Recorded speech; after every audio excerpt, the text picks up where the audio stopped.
And welcome, brothers, sisters, working class heroes. This is The Rick Smith Show. Thanks so much for being here today on the big program. Lots to get to, lots to talk about. Oh my goodness. The Chris Christie tour. What an amazing joke that has been. Craziness. I got to tell you, I'm so tired of the Chris Christie. It's just it is remarkable that this guy who has been so far up Donald Trump's behind is now doing the redemption tour. That he's got a book. I mean, this is what this is about. He has a book that is out. It is titled Republican Rescue: Saving the Party from Truth Deniers, Conspiracy Theorists, and the Dangerous Policies of Joe Biden. Yeah, the dangerous policies of the Bidenator. And the thing that, I guess the thing that's funny to me is that, I guess the thing that really gets me is MSNBC actually had him on. And this is one of those things where you rarely see the Fox Newses, the OANs. You rarely see the right media, the extremists on the right doing this kind of redemptive work, trying to give, someone like Christie a platform. It's kind of infuriating on a bunch of levels. But it's one of those things where but is it going to help our democratic process at all? Someone like this who has been, like I said, so far up Trump's behind, and almost an apologist. I'm struggling with the whole redemption tour. I'm struggling with this guy. Now he's got a story to tell. Where were you when it mattered? Where were you when it mattered? That's where my mind is. And hey, here's an idea. If Biden's policies are so bad, the dangerous policies. And look, I got to take a look at the book. Some of the things I've read, it's the same tired, BS lines that you get from Republicans who have no plan. This is the problem that I have in this moment. They literally have zero to offer policy-wise. What we will get, and look, there's a very good chance that Republicans are going to take the House and the Senate next year if Democrats don't vote. Or, like we're seeing, if in a number of states Republicans get to do what they have been trying to do, and that is rig the vote from before it even begins. The more people you can exclude from voting, the more roadblocks you can put in the way, the higher the obstacles that you put there, the less people are going to vote. We know that's the MO, and it's what they're doing. But outside of that, they have no agenda. There's no policy other than, lofty rhetoric. Look, I listen to Youngkin. I listen to the guy in New Jersey. Great rhetoric, but what policies? Other than the invisible hand guy, who's been, basically slapping the you-know-what out of us. There's no policy initiative. There's nothing there. And, as I was watching some of Chris Christie's stuff, I had in my head this article that I read over at NPR. And the reason it resonated is, I actually lived in this school district in eastern Pennsylvania that they're talking about. This family had moved up from Florida because they both lost their jobs during the pandemic. They lost their savings. They lost the house they were renting. They basically lost everything during the pandemic because there was virtually no safety net for them. So they moved up to Pennsylvania and have been evidently living in their car while trying to get their kids the best education possible because they can't afford the rent, because the rent in this school district is through the roof because, even when we bought the house, years ago, the real estate agent was, it's the desirable Parkland School District. It's because everybody wanted to send their kids there because it is one of the best schools in the state. And you pay for it. The property taxes are high. It's all this stuff. But this story about this couple and their three kids living in a Hyundai, sleeping in the parking lot at night while the parents are working, and just this whole story, stuck with me as I'm watching these Chris Christie bits, and you're just fuming over the fact that they're treating him with kid gloves, when the fact is he was a horrible governor, and he was an even more horrible pundit. So bad that even Trump wouldn't give him a job. And I'm going, okay, fine. You're trying to recreate your image. You're trying to, get sympathy because, people bullied you because of your weight. Okay, fine. We'll get that. What are you going to do to make these folks' lives better? And this is where I've been at. The dangerous policies of Joe Biden. Biden's actually trying. Actually has a policy prescription on how we get to a place where families don't struggle as much. And as I was reading through the article, it was this comment by this economist, this Ahmad Rahman, who's an economist at Lehigh University. He said, quote, a surprising number of Americans are strapped for cash, even for things that seem basic, like home ownership, a car for each parent, college funds for kids, and a family vacation every year. That's the 1950s version of what the middle class and a prosperous working class was. You owned a car, you owned a home, you saved money for the kids to go to college, you got to take vacation, you had retirement security. There was that stuff. That's been dead for a long time. So the fact that this guy's saying, well, this is what people think is the American dream. He went on to say that there's a glaring example of how Americans' actual incomes fall short when it comes to a living standard we think is reasonable. What we think is reasonable and what is actually happening are two different things. And it's been that way for a long time. This, not new. Not discovering anything. This stuff happens a lot.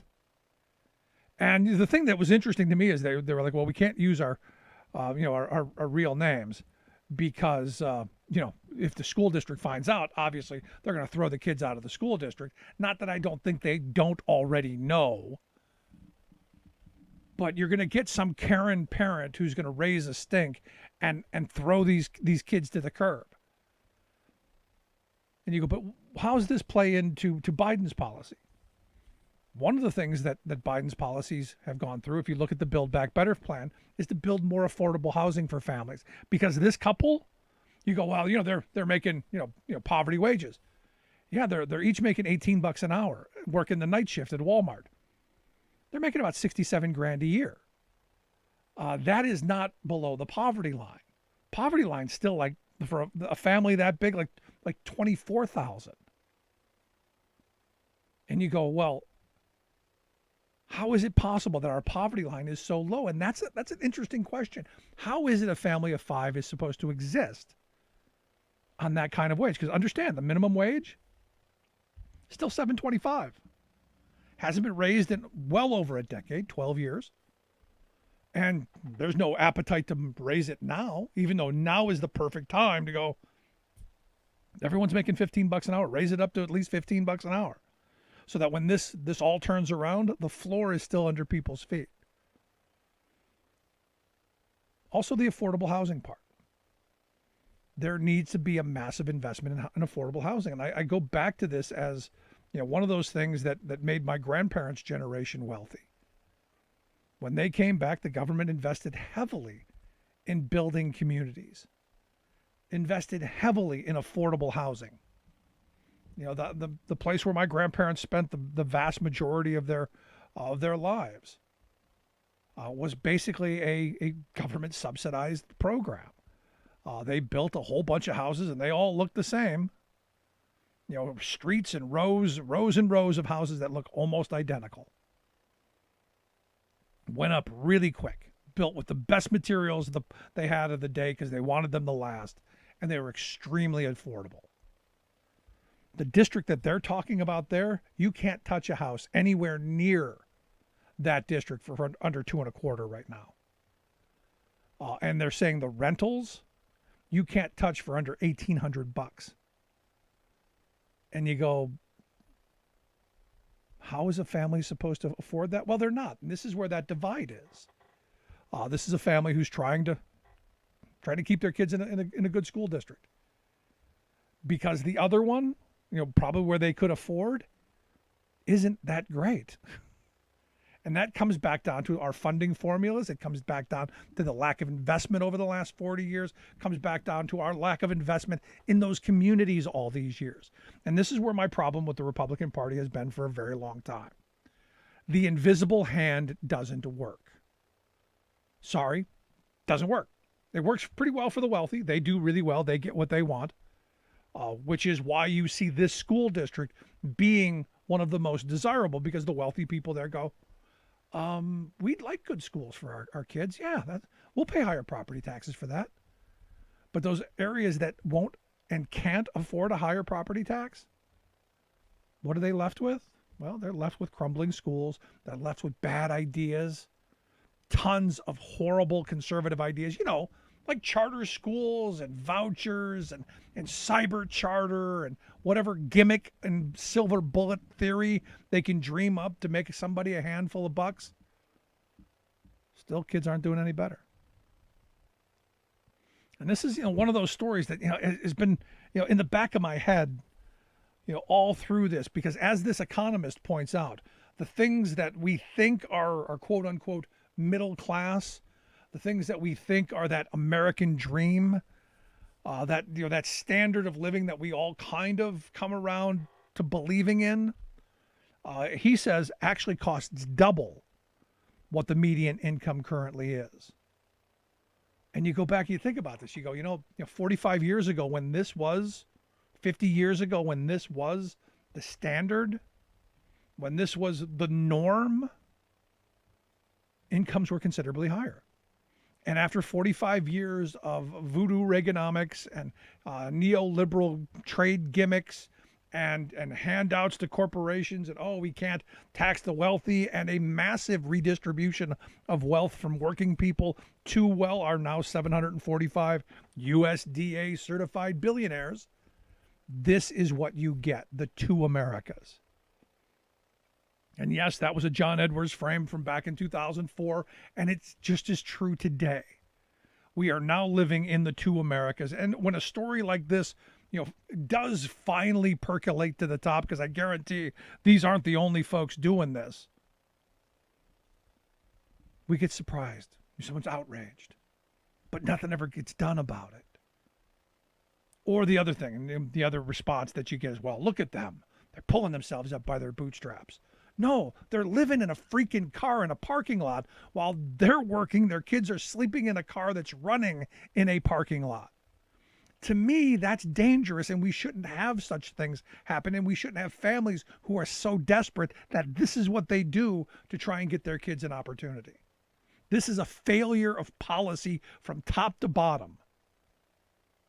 And again, it's 45 years of supply-side voodoo Reaganomics and conservative and neoliberal economic wizardry. This is the America that the wealthy and the elite want. And people like Chris Christie, they want us divided on feeling sorry for him because people made fun of him because he was big. There's something wrong there. And the Christies of the world, who want to, again, the shiny thing over here, the divisions, trying to rescue the Republican Party from the ills of Donald Trump, while, and this is the icing on the top, while saying that if he's the party's nominee, he'll support him. And you just have one of those, head slapping moments like, what exactly are you talking about? How exactly do you think that is rescuing the Republican Party? Yeah, I know.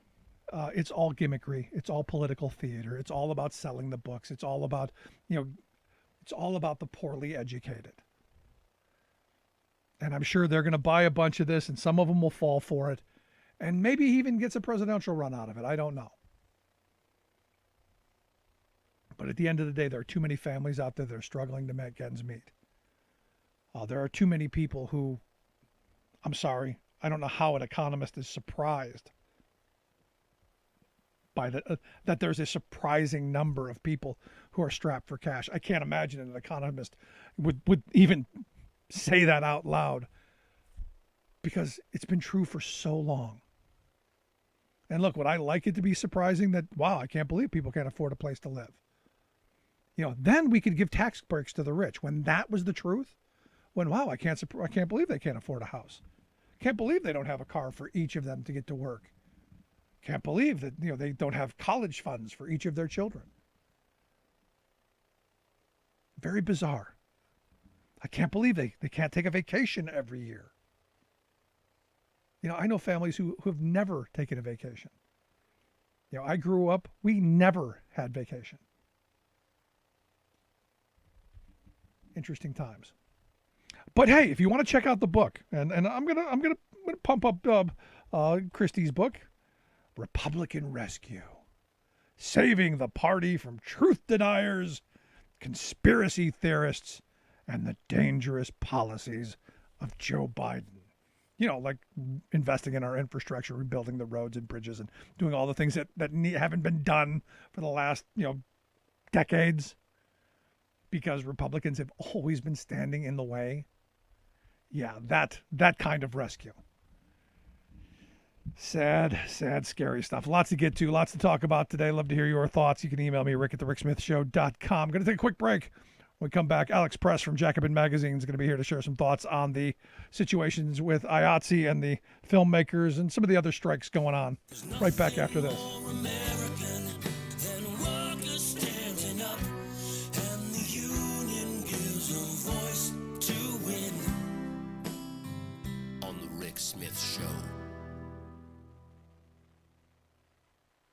Smith, and this is Labor History in 2. On this day in labor history, the year was 2006. That was the day mounted police charged 50 janitors and their supporters during a protest in Houston. SEIU's Justice for Janitors campaign had been organizing for years throughout the South and Southwest. Modeled on success achieved in California, SEIU broadened their campaign to Houston and Miami. The union called a month-long strike against the city's largest cleaning companies. Protests and civil disobedience actions continued throughout the strike. Hundreds of strikers routinely marched through the streets of Houston, beating drums and hauling bags of garbage into the middle of intersections to highlight the key services they provided to the city. They were subject to repeated threats of firings and arrests. When police charged at the janitors, it served to turn public support in favor of the strikers. By the end of the month, Tom Balinoff and SEIU Local 1 in Chicago claimed victory for 5,300 Houston janitors. The Chicago local had been central to the 3-year campaign in Houston. Incomes doubled and janitors finally had health insurance, paid vacations, and holidays. The Chicago Tribune detailed the campaign in a November 25th article.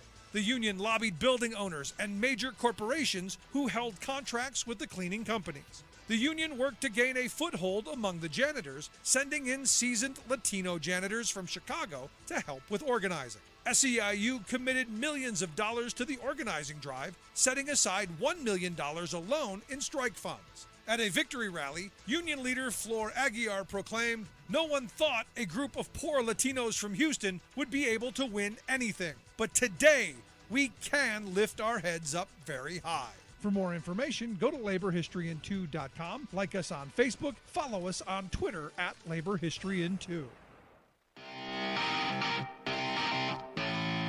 Welcome back to the Rick Smith Show. Now, here is Rick Smith.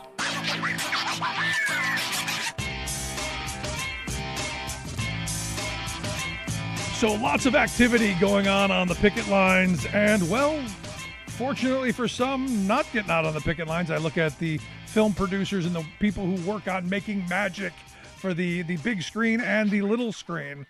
I guess there were some 40,000 of them potentially going to go on strike. That has been averted, but as I'm looking at the vote, it was fairly narrow. So I'm curious to find out what the membership thinks. how it was as narrow as it was, and this is a good deal or a bad deal for the members of IATSE. That's why I've asked Alex Press to come talk with us.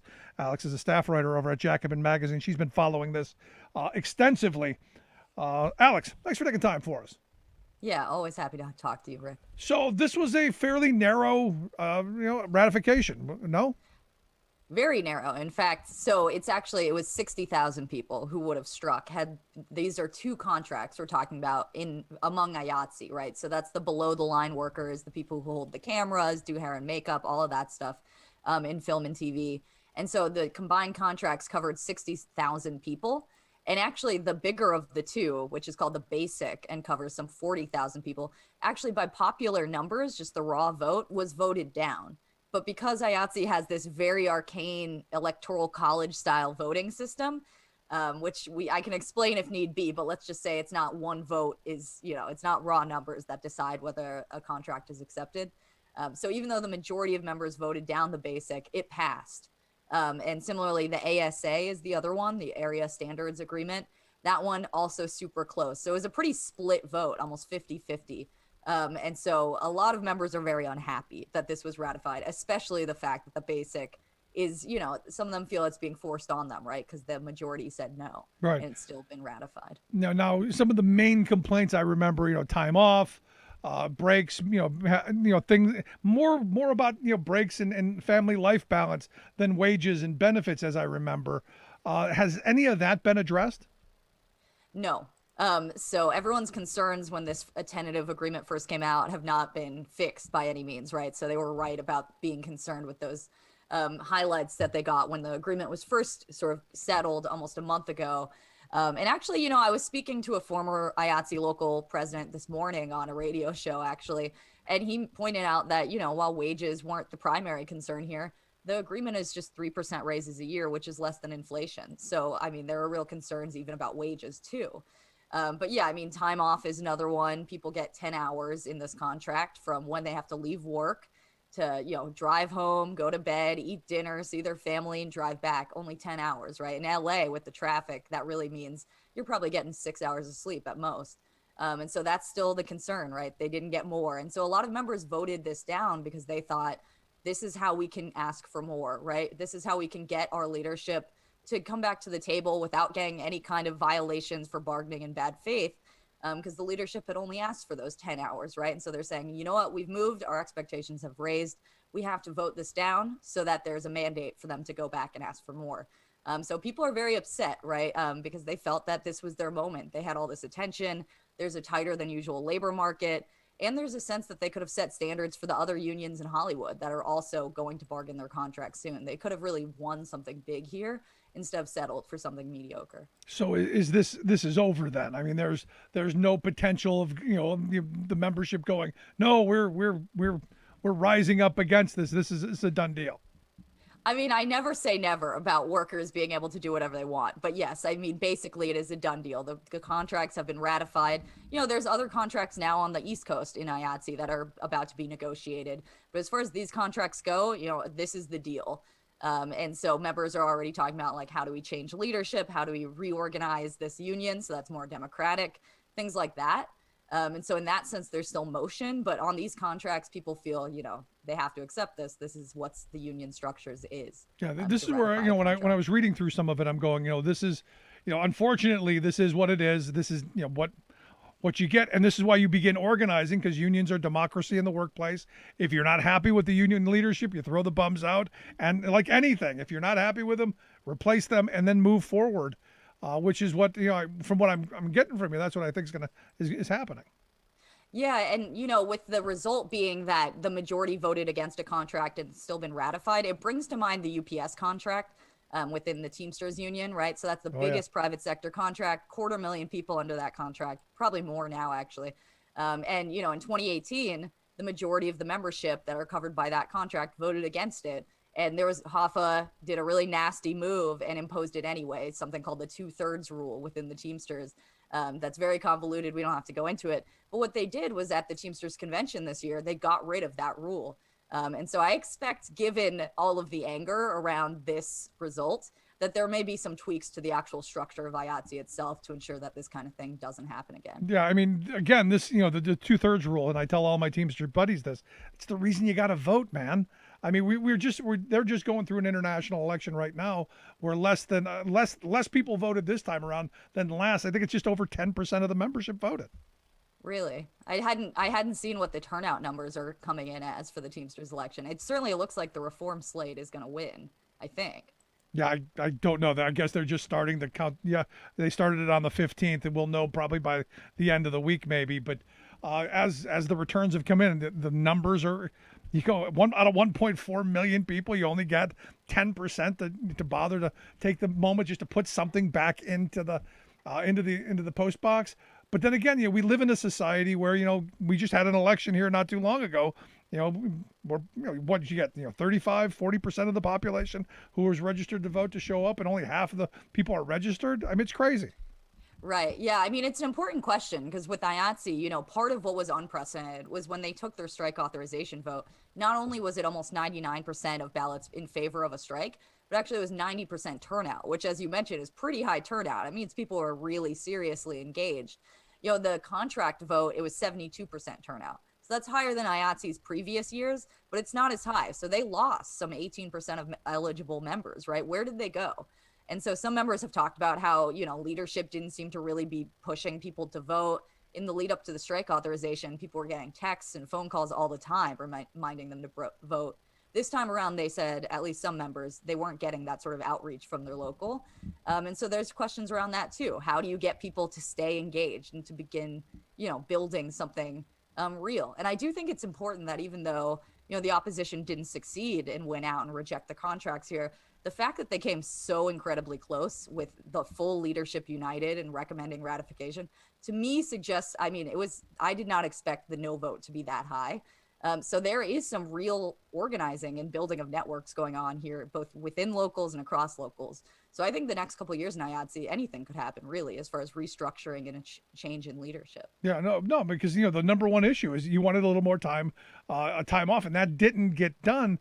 And some of the horror stories that I heard over the last several weeks, of people driving home, falling asleep, and getting into accidents, and with the thing that happened on the set of Rust, however that played itself out. When people are tired, mistakes happen, accidents happen. It just seems their number one issue didn't get addressed. Totally. And so people are mad about that, and people really see it as a life or death issue. Like, this is part of their fury that they won't have any chance to redress this problem for 3 more years, right, until the contract's up again. And I do think it's significant. Not many people have sort of commented on this, but Helena Hutchins, who was the person who was killed on the set of Rust, was a local 600 member, and her local did vote down the contract. So I spoke to some members who said they voted no because of that incident. They felt that, they already were on the fence about the contract, and then it became very clear to them that, even if they had been unsure about how serious this problem was, of a lack of safety, of being overworked, that made it crystal clear for them. Yeah, because some of the stories that people were telling me were, they're working 70, 80 hours a week, and you're being banged back every 10 hours, and look, I spent a lifetime in the trucking industry where that is kind of the norm, and it's always been bad, and I've always been against it, and I've always said it's got to change. And I don't want anybody to have to go through that. It goes back to, I had an old Romanian friend who said he came to the U.S. because he wanted to work to live, not to live to work. Where he lived in Romania, you grew up, you worked every day. That was your life. He wanted his work to give him an opportunity to live. And this is kind of in that same vein to me. It's certainly how people talk about it, which is crazy, right? Because we're talking about making movies. We're not talking about even driving trucks, or much less, like, I don't know, being a doctor in an emergency room. I mean, this is making a TV show, and people are sacrificing their entire lives, their families, their health for the sake of that. And, I think one thing that has sort of deserves more attention here is that a lot of workers, even within the industry, think of it as the way it's always been, right? That this is just how movies work. Film production requires this, no weekend, round-the-clock work. In fact, it's the product of a concessionary contract that passed in 1989 in IATSE, where they gave up weekends, they gave up night differential pay, they gave up all of these things in exchange for, guess what, a 3% raise, just like this one. And in fact, in that vote, I sort of bring it up because the vote on that ratification was almost the exact split. So it was 51% of members voted against it versus 49 in favor. But because of IATSE's system of voting, the electoral delegate system, it passed anyway. And so it's important to think about the fact that, you know, if the conditions are bad in the industry, workers can change it. It hasn't always been this way, and it doesn't always have to be this way. No, and it shouldn't be. I mean, you know, I've always hated that comment. Well, it's how we've always done it. And look, you know, I went through, you know, some nonsense that, because this is how it's always done. I don't want the next generation to have to do the kind of nonsense that I had to go through, being on call I was on call for 11 years. You know, and they would call you 2-hour work call. You had 2 hours to get from wherever you were to work at the drop of a hat.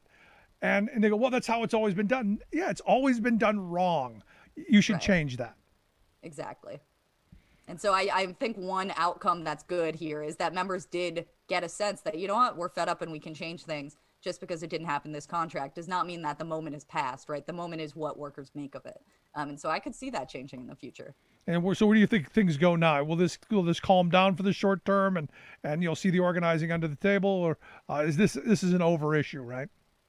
Again, I think, 99% chance that this just moves on into intra-union organizing, right? So organizing to deal with local elections, to deal with enforcement of these contracts, as meager or imperfect as they may be.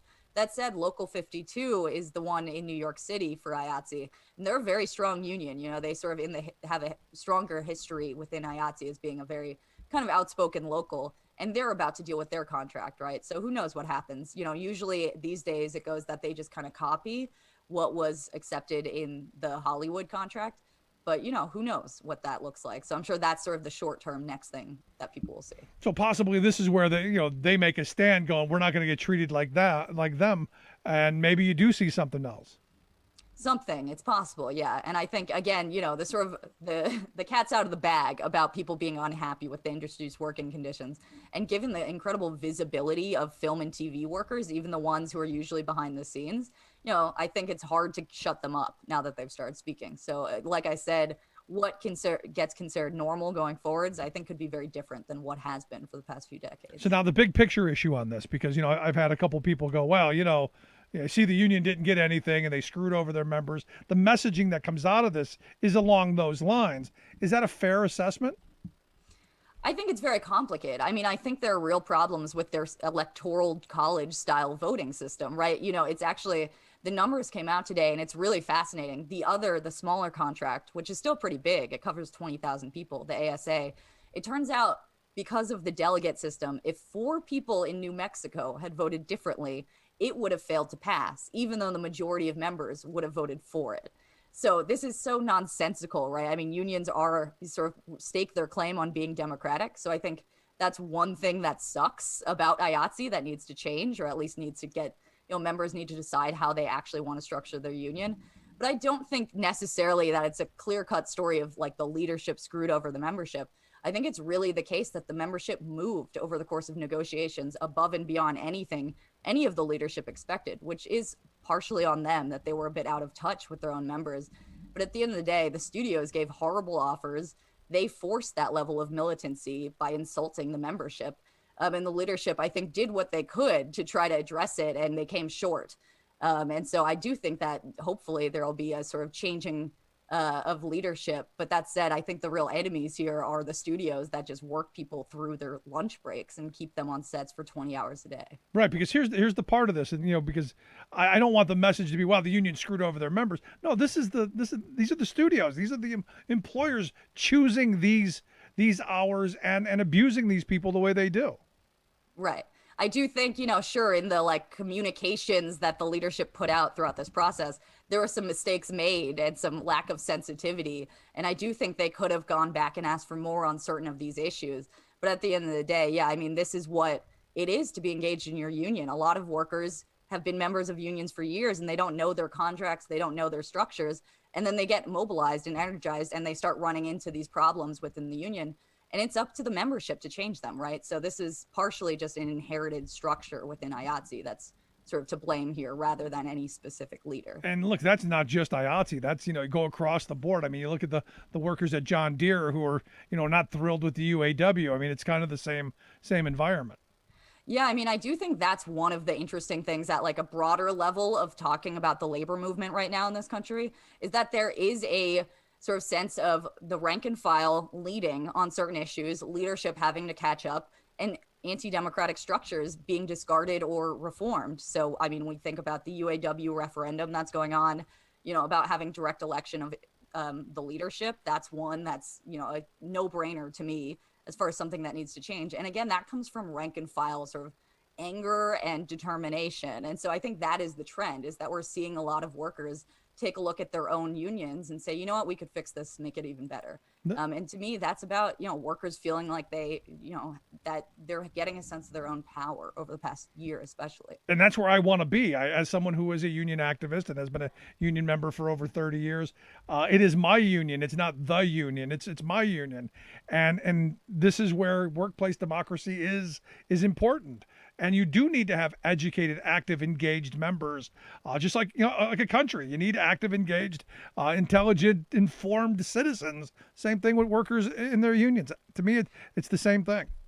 Exactly. Yeah. And in that sense, I mean, the IATSE transformation of the membership over the past 6 months has just been incredible and does bode well, even if it didn't quite get over the finish line of rejecting a mediocre contract, right? So I think it's not the end of the story, and it's in fact very good. There's probably some leaders in IATSE who are thrilled about this, right? Because so often, there's a disengaged membership. Right now, that is not the problem in IATSE. No, absolutely. You need people to be active and engaged. But Alex, I appreciate the work you do as always. Great stuff, great work you do over there at Jacobin Magazine. Hope you'll come back and share some more thoughts with us in the future. Of course. Thanks so much for talking to me, Rick. Good stuff. Our good friend Alex Press. Make sure you check out her work. We'll get links out on social media. You can check out what she does there at Jacobin. Quick break. Right back after this. Stick around. You're listening to The Rick Smith Show, where working people come to talk. Remembering that united we bargain, divided we beg. Rick Smith.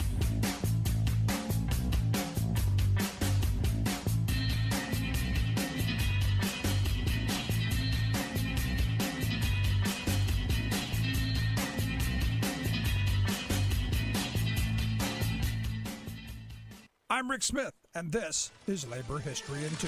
On this day in labor history, the year was 1982. That Tuesday, the National Football League players ended their 57-day strike. The league scrambled to get the new season going, scheduling games for that very next Sunday. The shortened 9-game season included 2 games played before the walkout, and the rest after the strike ended. The biggest issue that led to the strike was compensation and benefits. The NFL had seen a surge in television revenue with a new 5-year contract worth $2.1 billion. The players asked for 55% of the league's growing profits. The Players Association also wanted a minimum pay scale based on years of service and improvements in healthcare and retirement benefits. The owners flatly refused. On September 20th, the Green Bay Packers beat the New York Giants in a Monday night football game. The next day, the New York Daily News reported, quote, "For the first time in its 63-year history, labor troubles will throw the NFL for a loss." By a unanimous vote of its executive committee, the league's Players Association yesterday voted to call a strike. The article continued by writing, quote, "The players stressed that they had been forced to call the strike in frustration over what they termed management's twin failures to take them seriously and to bargain in good faith."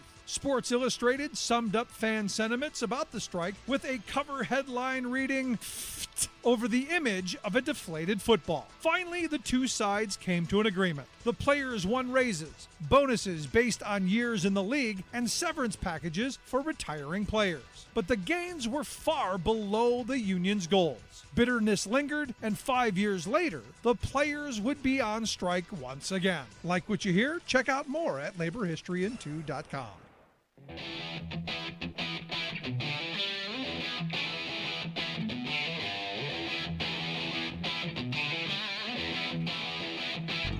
Welcome back to the Rick Smith Show. Now, here is Rick Smith. So President Biden was out and about.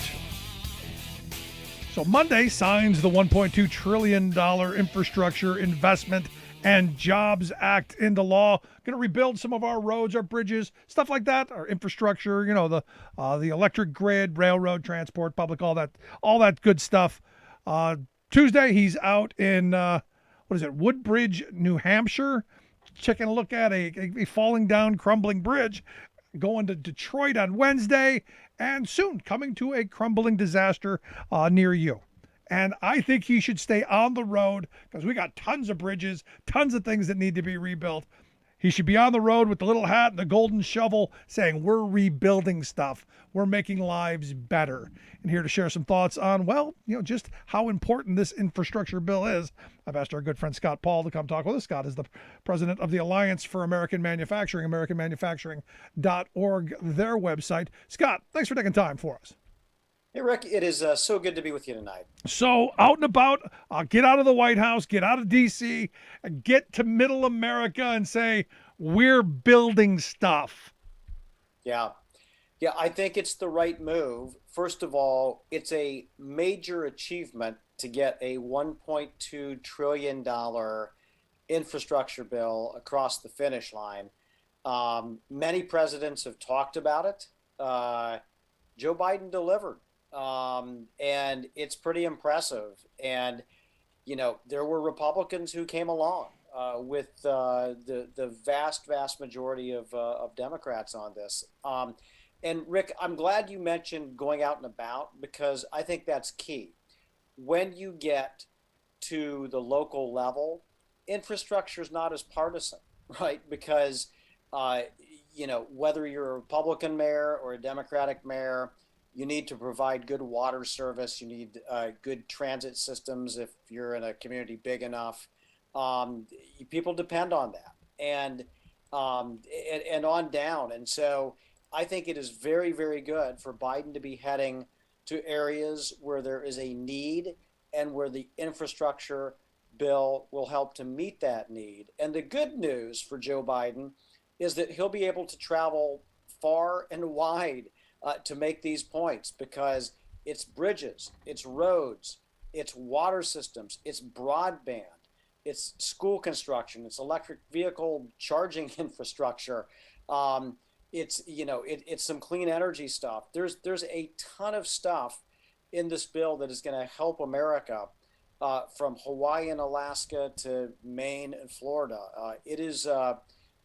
Again, we're excited about the possibilities, and obviously there's a lot in there for construction jobs, for manufacturing jobs, for people who are just commuting to and from work, and for everyday citizens who depend on access to broadband, access to clean water, things that we all too often take for granted until they're not working. Yeah, as I was explaining to someone recently, this is going to help rural America probably more than anywhere else, especially when you're talking about broadband access, because we desperately need it. There are communities across this country in rural areas where, the best thing the only internet you're getting is, something maybe out of the sky via satellite because there aren't wires, there aren't towers, there's nothing. And this does a huge step in getting that access to people in rural communities, the people who voted against him. Yeah. Well, it's they're going to be grateful to have high-speed internet, and it's going to help with education. It's going to help with small businesses, helping them to grow. It's going to help the agricultural community. It's going to help those Main Street businesses in small town America, and it's going to be an equalizer because right now, again, I'm in a metropolitan area. We just take it for granted that we're going to have high-speed broadband, but there is a significant portion of America, and Rick, you're right to point out, much of it is rural. There are also underserved urban communities as well, but much of it is rural that will gain a huge boost. And one of the things I liked that I think is underreported here is that obviously we all see the roads and bridges. We kind of know what that stuff is made out of, right? It's made out of steel, it's made out of concrete, rebar, all of that. Well, broadband, you need fiber optic cable for that. And so the president at the signing ceremony had a steel worker who works at Corning in North Carolina. And guess what?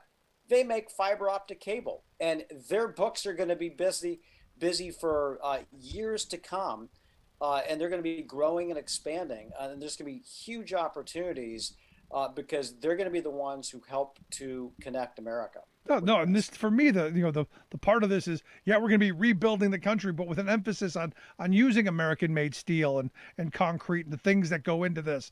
We're not going to make China richer by having them rebuild our infrastructure. And I always point to that bridge out in California that's never going to get done. That ended up costing way more than it was supposed to, and they used cheap labor, and you get what you get.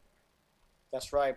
Yeah, and the great thing about this is that for the first time, and there's still some work to do, but for the first time, those Buy America requirements, which means that these projects, they're going to be put into place by state and local governments. If they have that federal money from this infrastructure bill, whether it's broadband or water systems or transit or bridges and roads, it's going to have iron, steel, manufactured goods that are made in America.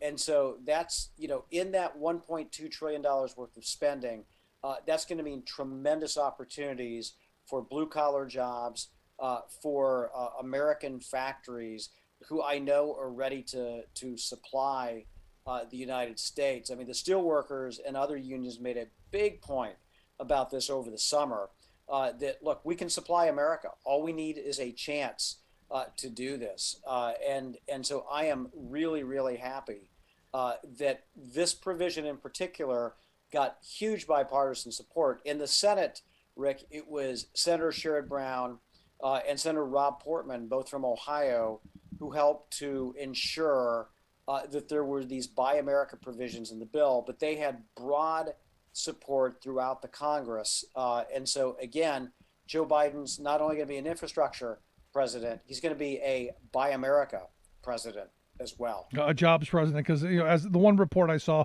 Mark Zandi from Moody Analytics is saying upwards of 660,000 jobs created over the next couple of years. I've seen reports higher, but he seems to be at the low end. So I'm going a minimum of 660,000, potentially a couple million. This is a good thing. Yeah, it is, and this has lasting benefits. This is the great thing. I mean, obviously, it is a short-term boost for construction, for installation, for the materials. Over the long run, it makes our economy more efficient. That means that we're able to invest more capital in productive things down the road. It's going to help with growth. That should boost wages as well. And so this is going to be a win for American workers, American businesses, for decades to come when we're making these investments. And it's worth pointing out that for the first time, because of this infrastructure bill, we will be increasing our infrastructure investment at a faster rate than China for the first time in more than 2 decades. So this is how you compete. This is how you get it done. And stuff we've been talking about now for, almost 2 decades. The need to have this kind of investment simply to compete. Now, in this is, a commitment to moving towards, building more electric vehicle charging stations, because the future is electric vehicles. And I was just reading through an op-ed over at the New York Times that basically, asked the question, are we ready? They were saying we're not ready because we can't produce a lot of this stuff. I guess, are we at the beginning of something we're not going to be able to finish through on? Well, look, I think that's why a sustained investment is going to be important. So we've begun the work. We need to finish it as well. That's why I think some of these clean energy investments in the Build Back Better bill that's still to come are vitally important, because the one-time shot in the arm that we tried during the Great Recession just didn't work. You need that sustained investment to make it happen. And it's critical. We need that investment because right now, China has the market cornered. About 90% of global capacity to process lithium. They have 70% for cobalt, 40% for nickel, almost all of it for graphite. And the reason why I'm raising all of these obscure materials is because they are crucial to making these batteries that go into electric vehicles, electric buses, that are going to be powering our future. And we know this is going to happen. I mean, you saw the excitement about the IPO for Rivian, or the excitement when Ford made an announcement. I know, one of the reasons why Biden is going to Michigan is he's going to tout GM's investment in electric vehicles as well. So this is happening. And it's just a question of where these are going to be made. And if we invest that money, we're going to make sure that those batteries aren't coming from China, but are coming from factories here in the United States, which I think is going to make this a more effective plan as we move forward. Which is interesting because, President Biden's got to take on China on some level, where past presidents, have given some rhetoric and have not been able to follow through or do anything. Biden's in a position because of this to actually make some concrete gains. And I know today was the big virtual meeting, so I wanted to get your thoughts on what the outcome of the big virtual meeting was. Yeah, first of all, I can't imagine being on something like Zoom for 3 hours with all that translation. That's just that's pretty tedious. But this came at an important time. There's a lot of issues that Biden and Xi have to cover, and they range from Taiwan, where there are deep concerns about China's intentions there, to the oppression in Hong Kong, to the Tibetan people, to the Uyghur people, which I understand Biden raised all of those issues to his great credit with Xi, which is something that Trump never would have done, actually. And so I think that's very important that Biden was able to do that. He also said apparently that he expects China to abide by the commitments it made on its last trade deal, negotiated in the last administration, because it hasn't so far. It's underbought, what it was supposed to do. And that, and so I think it's important that they keep these conversations going, but that Biden needs to be very honest about what the disagreements are, right. Which, by the way, our corporations could use a little of that courage too, because man, so many of them go out of their way to appease the Chinese Communist Party and Xi Jinping, and they just shake in their boots. Yeah. And if they know that there's a president, at least, that has the courage to stand up for human rights, the values that we hold dear, and wants to make America more competitive, then maybe they'll listen, Rick. They're not there yet, but there's a real disconnect, and this is something that separates, our competitive challenge against China versus what we faced, a couple decades ago, and that's the fact that corporate America is very divided on this, and many of them want to keep doing business in China. Even if they have to sacrifice values, even if it means more pollution, even if it means more exploitation of labor, even if it means, leaning into the censorship and abiding by it that the Chinese Communist Party wants. And so I think that, hopefully Biden can send a message that we got to bring some of this work back to the United States, and we'll hold our corporate leaders accountable there. But we'll also send a message to them that that he's going to take the relationship with China seriously, deliberately, and is going to stand up to them when he needs to. And I think that's very important. He's not going to be transactional like Trump was. You never knew which page he was on, right? Depending on the day with China. No, the thing that's interesting.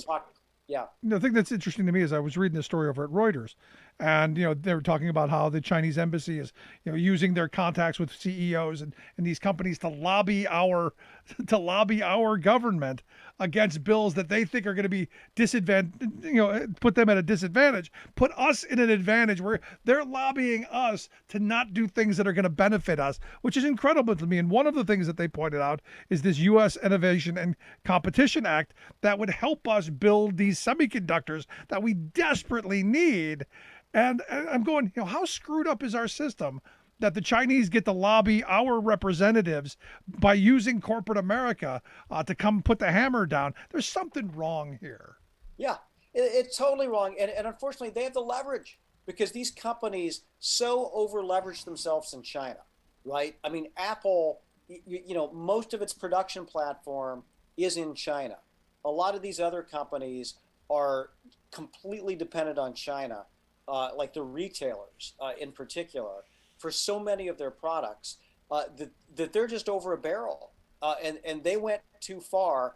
And so the embassy, the Chinese Communist Party, has so much leverage over them that, yes, they're willing to speak out against American interests to protect their bottom line, because they made a terrible, terrible deal. That has to unwind. That definitely has to unwind, and more of this has to be exposed, because we do need, we need that investment in semiconductors. We need to sanction, if China and there are firms benefiting from forced labor, those products should be banned and those firms should be sanctioned. And there's no doubt about it. So shame on any American company that is acting against American interests and is providing a shield for the Chinese Communist Party for its oppressive behavior.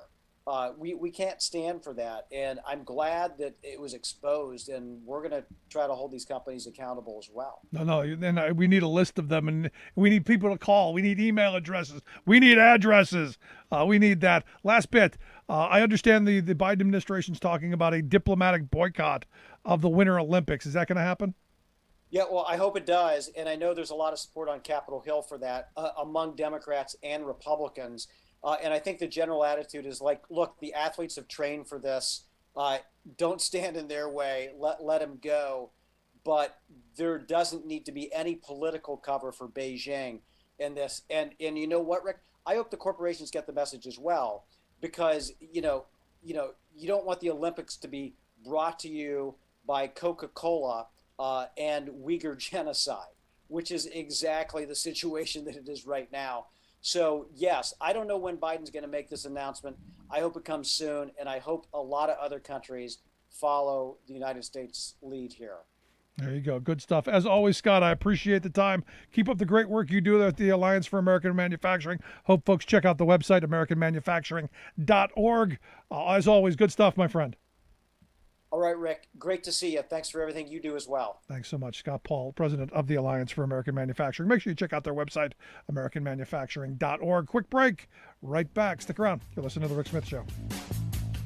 Remembering that united we bargain, divided we beg. Rick Smith.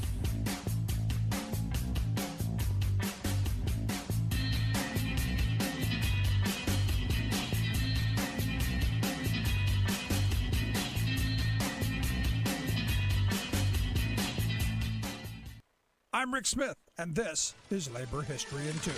On this day in labor history, the year was 1798. That was the day Kentucky became the first state to nullify an act of the United States Congress. The federal government had passed the Alien and Sedition Acts during the presidency of John Adams. These laws were passed as a reaction to the French Revolution and an undeclared naval war with France. These acts had several consequences.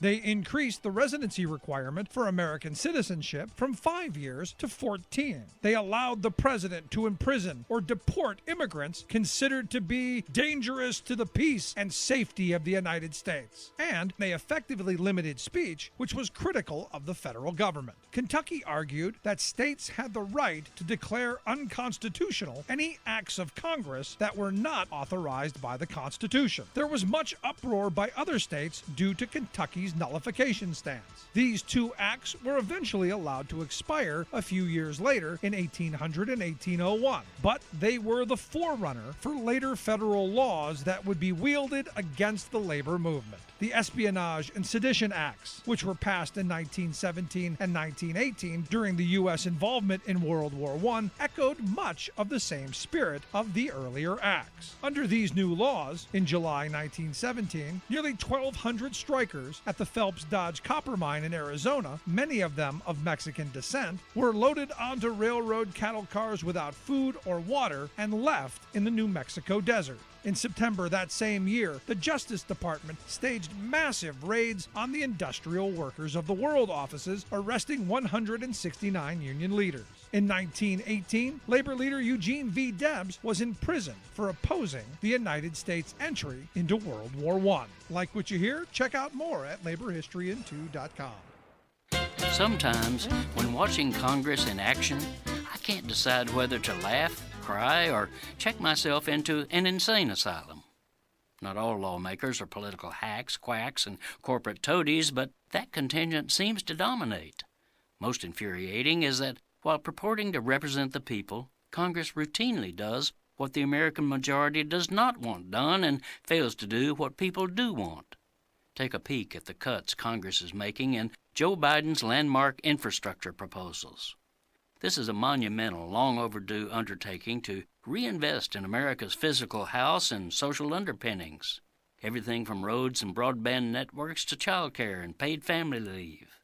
The package would deliver real, tangible benefits across our nation, especially for low and middle-income families, so it is enormously popular.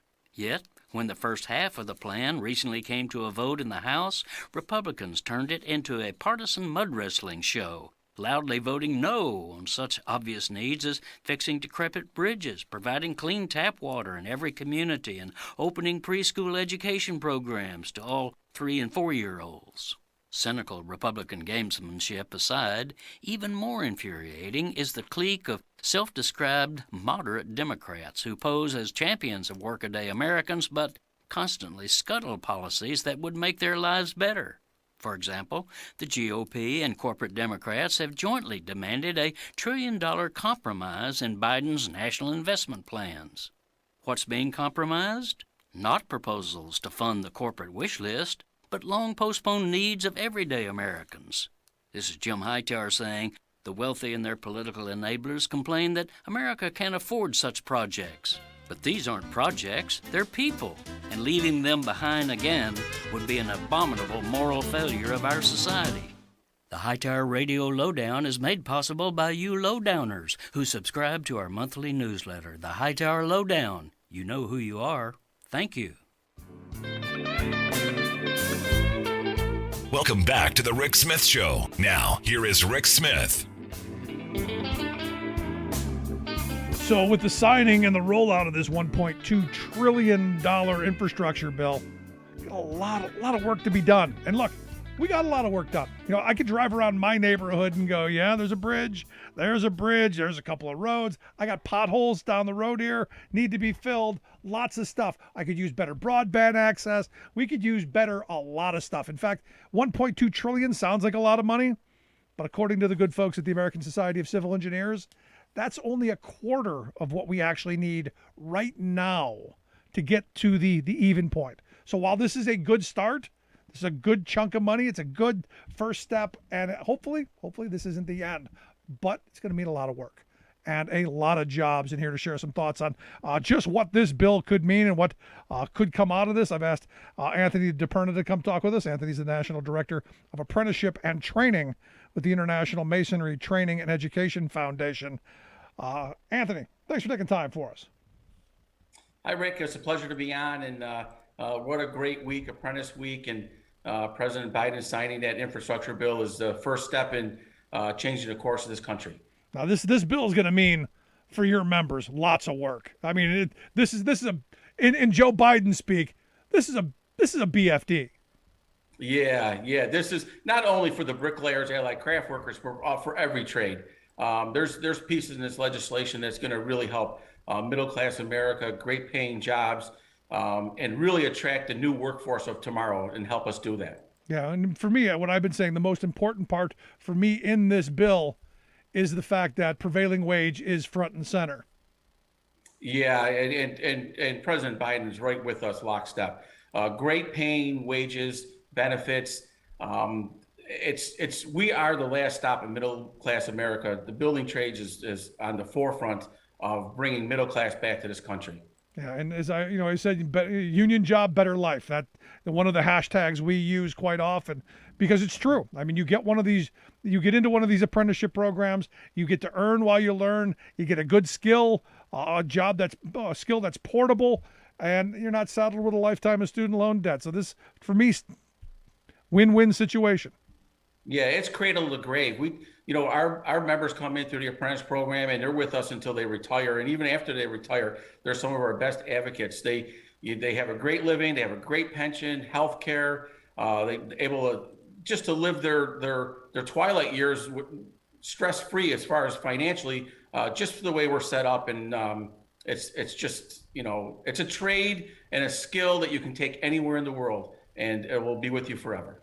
Let's talk about that. It's National Apprenticeship Week. We've been talking to yesterday. We talked to some sheet metal worker about the work that they do, the apprenticeship program they've got. You're aligned with the Bricklayers Union. Everything with a brick is in your world. Tell me about the apprenticeship program. Tell me about the learning process. Tell me about how do we get into it. Yeah. So first of all, brick is just one little piece of what we do.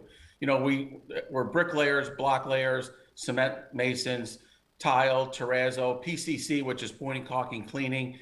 With the older cities, PCC is really huge. So we go in and rehab these old buildings and make them look like brand new. So we're more than just a bricklaying trade. That's why we're the Bricklayers Allied Craft Workers, and the Allied Craft Workers, covers every other craft that belongs in the BAC realm. To get in, it's really simple. It's just reaching out to us, or at the local level, building trades. There's advertisements. There's radio advertisements on almost every city. And our website, we can always put them in touch with their locals, wherever they live, whether it's anywhere in the United States or Canada. We have centers all over the country. Yeah. Now, we're probably close to the same age. When I was in high school, you couldn't get into a building trades apprenticeship program for love or money because there were so many people that wanted to get into them because they understood union job, better life. They understood, solid wage, good healthcare benefits, excellent retirement security, job security, all of that stuff.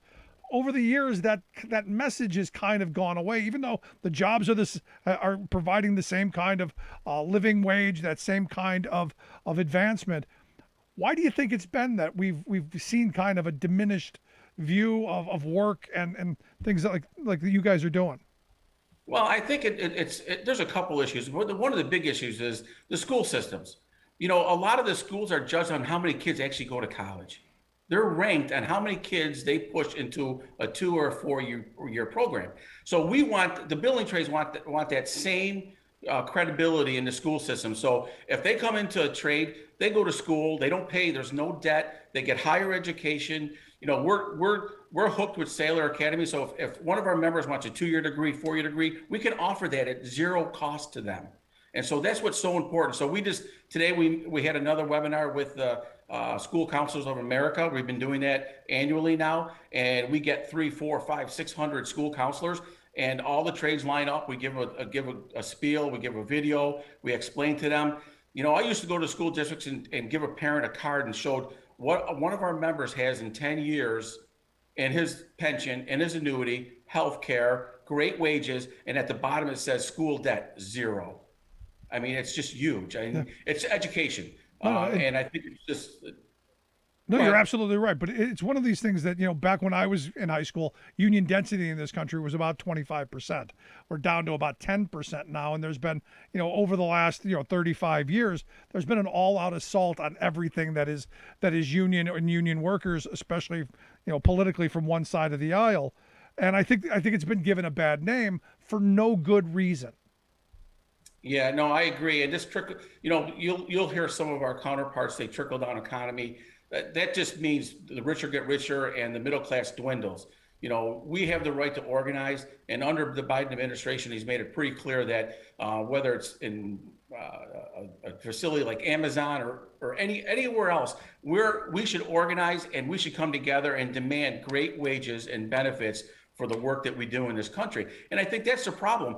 If you look at it, the corporate side of the world will always take advantage of the worker if they're allowed to. So the building trades is standing up for middle class America. And with this Apprentice Week, we have a great infrastructure bill, and we're looking to really bolster our apprentice programs. Right now, the BAC is at record numbers with apprentice numbers. So we're looking to even build upon that this year. Now, as I understand, in this bill, there's some money to help minorities, to help women, to help veterans, to help more people get into apprenticeship programs like yours, because one of the knocks against the building trades are just a bunch of old white guys, or is that unfair? That's unfair. If you look at our numbers, that's not true. Yes, is it majority white? Yes, but every year our women and minority status grow, and not with just us, throughout the whole building trades. And Job Corps in this package is also Job Corps. And this is a really great avenue. We have direct entry from Job Corps. We have 67 centers or 64 centers throughout the whole country and almost every state. And that's a direct line from working with a union instructor coming right into an approved apprentice program through the BAC. And so that's another avenue that we're bringing in a lot of minorities through. So, and we'll teach them the skills, whether it's math or writing or English or blueprints, drawings, hand-on, hand-eye coordination. That we can teach that. Yeah, when to be honest, when you think of someone who's a bricklayer, just someone who picks up bricks and puts them down. I have friends who are bricklayers, and they educated me quite well in that it's a whole lot more than just picking up bricks and putting them down. Yes, it's a skill set. And like I say, bricklaying is only one piece of it. I mean, every school you go into, there's terrazzo floors, there's tile walls, there's cement floors, there's terracotta, there's brick, block. So there's so much to it that it's just not one. Not everybody has to be a bricklayer. We offer multiple different avenues for them. If bricklaying is not for them, maybe they want to be a tile setter. If maybe they want to be a terrazzo worker, maybe they want to be a PCC, maybe they want to go and fix old buildings. So there's so much to do. And we hold pre-jobs every year at the National Training Center. We'll probably have a full house again in January. But I don't want to forget about the broadband. What a great piece of legislation, because think about it. The COVID has taught us one thing. We need to be able to teach virtually and do a hybrid system. But you can't teach virtually unless people have broadband at home. So, and the school systems I've learned that the hard way. Yeah. There's so many inner city kids that their parents can't afford that at home. So the only time they have the internet is at school.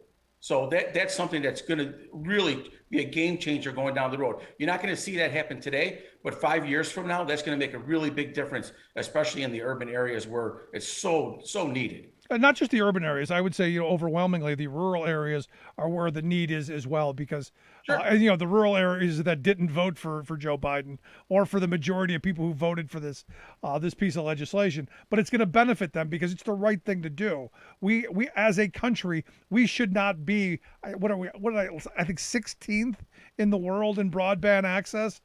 That is, to steal a George Bush line, that's 16 spots too low. Yeah, and think about it. We'll never get away from virtual or hybrid training, because I'll highlight one of our successful programs over the last 2 years is our foreman training. We have members from Hawaii to Canada take this course. It's 5 nights, 3 hours a night. It's after work. It's after dinner. It's after they're with their family from 7 to 10 at night. And it's so successful because they're sitting home at their house taking a high-level foreman blueprint course. And we have trainers from all over the country that are on that panel to help them on those 5 nights. That's the type of education and learning that you don't have to drive. You don't have to worry about the weather. You don't have to worry about, getting in your car. That's not going away. And this broadband piece is really going to help us down the road. No, it's all good stuff. But still, you got to get together because you got to learn how to sling the mud around to put the things together. Clearly part of it. You listen to the Rick Smith Show here with Anthony DiPerna. Anthony is the National Director of Apprenticeship and Training with the International Masonry Training and Education Foundation. You can check out their website, IMTEF.org. That's for the education fund there. And also, if you want more information, IMIweb.org. We'll get links out on social media, how you can take a look at this, get people signed up for it. The thing, Tony, is there are some parents, we want our kids to do better than we did. My grandfather told me if I turned out to be a truck driver, I'd be a failure. I turned out to be a truck driver, and I've made a really good living doing it. I want my kids to get the best possible job they can get, but I also want them to follow their passions. And if building is part of their passion, that's what I want them to do, because I got some friends who are bricklayers who you drive down the street with them and they go, I built that, I did that. There's a sense of pride that comes with that, I think. Yeah, it's, listen, my father's a gold card member. He's 86 years old. And if you drove around upstate New York, he still will talk about the jobs that he was on and look at that building and look at this building. It's just born and bred into us. But and we've been really targeting even the younger kids, 5th and 6th grade, because that's where the parents, we all know our kids. Not every child is going to go on to higher education. the building trades is such a viable option, and it's not, it doesn't mean you're not going to get education. It's just mean you're not going to pay for it. Right. Our members, every hour they work, put into these funds to pay for the next generation of craft workers coming up behind them. And it's just a great program. And once the parents actually sit with us and understand what we do and our wages and what we do for benefits, they're shocked. I mean, my daughter's a school teacher, and she just can't believe that more kids don't take advantage of the trades. No, at the end of this, and you said it here a second ago, not everybody's suited for college. Not everyone wants to go, and not everyone should. But at the end of the day, I don't care what you do for a living, whether you're, delivering pizzas or sweeping streets or driving a truck or swinging a hammer or, picking up bricks. At the end of the day, you should have a living wage. There should be dignity in the work that you do, and also respect in the work you do. I agree. And I think you're going to see a big shift here, Rick. And with this younger generation, they're so inclusive. And, you can see where, they don't care, male, female, non-gender. They don't care. They're a very inclusive young group of people that are coming up behind us. And I think you're going to see a major shift in the building trades over the next, 10 to 15 years, where the new craft worker coming up is going to be a very diverse, very inclusive, and it's going to be multi-race, multicolor. I've never worked for an employer in my whole career that asked me, why is he or she here? Yeah. It's all about, can they do the work? That's if it. they can do the work, they're going to get paid. And this is where, for me, politically, and this isn't where I wanted to go with this, but politically, I think all of our problems can be solved by unions in the workplace. 20 years ago, I came across the first transgender person in our workplace. And you know what? We figured it out. That person came to work, didn't matter. They did the job. They got the pay. They got the benefits. It didn't matter. All of these issues, to me, once you have a union contract, you figure it out. That's right. That's right, Rick. It all goes to the wayside. If you come out and you can do the job, you're going to fit right in. So last question I've got for you, and walking through the hows, there are a lot of people going, well, how do I do this? What's the process? Because I want to hammer this through outside of going to the website, imiweb.org, which we'll get out on social media. Walk me through this whole process a little bit, if you could. As far as becoming a union member? Look, if I'm an 18-year-old kid, I'm not going to college. I don't know what I'm going to do. What are you advising me? I would advise him to Google the building trades, and his like, if he lives in Bowie, Maryland, he would just put building trades for Maryland, and all the trades would pop up. There's links on every one of them, and then he can, most of our training centers for all the trades, you can come in and visit and take a look. And we're always accepting of people coming in just to take a look. They can fill out an application. Pretty much on those websites will tell you when they're accepting applications. And, so every local can be a little bit different. Every trade could be a little bit different, but the information on the web is there for so if I was a young person right now, wherever I'm living, I would Google the building trades for that city or state, and everything will pop right up. And let's say you get accepted. How's that play? What do you do if you're accepted? Well, if you're accepted, they'll bring you in. You fill out the paperwork, and then you'll probably start an apprentice program. And that apprentice program, depending on what trade you are, could be anywhere from 3 to 4 years. But you learn and you work and you learn, right? So you're earning your pay and you're also going to school. So it's not like you're stuck for 3 years not making money. You get on a job site pretty quick. Yeah, as I've been telling my kids, look, if you don't know what you want to do in college, if you haven't, I want to be an engineer or I want to be a doctor, if you haven't figured that out, don't go to just, I don't know what else to do. Sign up for one of these apprenticeship programs, learn a trade. And if in 5-10 years down the road, you go, this isn't for me, you still have a portable skill. You've still made a decent living, and then you can go to college if you want to. Yeah. And almost every city in the country has job fairs. Yep. With the building trades that host the building Good trades stuff. hosted. Good stuff, Tony. The website, again, imiweb.org. We'll get links out on social media. How you can take a look at this. Tony, I appreciate the time. National Director of Apprenticeship and Training there at the International Masonry Training and Education Foundation. Good stuff, man. Appreciate it. Thanks, Rick. Let's take a quick break. Right back. Stick around. You're listening to The Rick Smith Show. We're working people. Come to talk. Hearing no objections, it is so decided. UN Climate Summit ends with progress, compromises, and disappointment.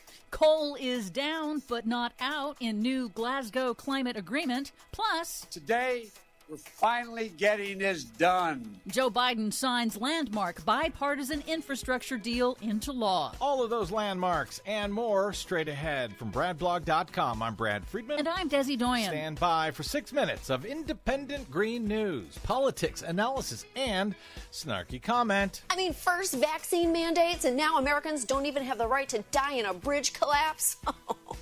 This isn't the country my grandfather died for in a bridge collapse. This is your Green News Report. Okay, Desi Doyen, it took an extra day or so and a lot of stress and tension and battles and last-minute changes, but they got it done at COP26. Yes, they did. Exhausted negotiators from nearly 200 nations struck a deal in overtime on Saturday to work together to stave off the worst effects of climate change for current and future generations, despite last-minute attempts to water down the agreement. The Glasgow Climate Agreement clarifies key issues in the 2015 Paris Climate Agreement. There was major progress on a number of key issues, but nations did not agree on language that would push the kind of transformative action that scientists say is required to keep global warming to just 1.5 degrees Celsius above pre-industrial levels. They finalized technical language on the most contentious parts of the rule book for implementing the 2015 Paris Climate Agreement on monitoring, reporting, verification, and a global carbon emissions trading market. But gaps remain on emissions, finance, and fossil fuel production. Nations agreed to accelerate the deadline for ratcheting up their near-term climate targets to next year rather than 2025 in order to close the emissions gap between where we are and where we need to be. So they're all going to come back and do it again a year from now? We're going to have to go through all of this all over again? Yes, and that is a good thing. New analyses show that achieving countries' short-term targets for this decade will still warm the planet a catastrophic 2.4 degrees Celsius, far above the 1.5 degree target. Here's UN Climate Chief Patricia Espinosa. This is a question of the long-term survival of humanity on this planet. It's imperative we see more climate action this decade to achieve it. Saving humanity is exhausting. Some key takeaways. The agreement explicitly used the words fossil fuels for the very first time ever. What? Coal was literally down, but not out, after China and India, in a last-minute maneuver, successfully watered down language establishing a global phase out of coal. They changed it to a phase down. 26 years of climate conferences, and it's the first time one of their agreements includes the word coal or fossil fuels. I know, right? Similarly weakened wording called for phasing out billions in annual government subsidies to the fossil fuel industry.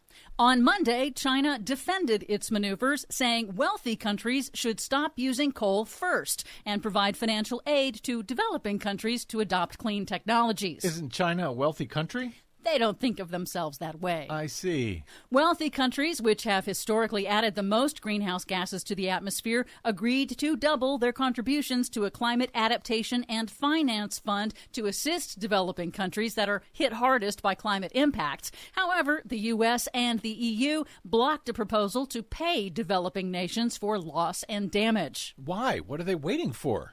They're afraid of being held liable for that loss and damage of the past several decades. Oh, because we are liable for all the loss and damage of the past several decades. Now, to be clear, the Glasgow Climate Agreement will not, and never was intended to, on its own, solve the climate crisis. And it is not enough to head off catastrophic warming. But major announcements at the summit, like global agreements to reduce methane and deforestation, a deal between the U.S. and China to work together to slow climate change this decade, and, of course, the writing now on the wall for the end of fossil fuels, moved many prominent scientists to offer cautious optimism that the world still has a chance.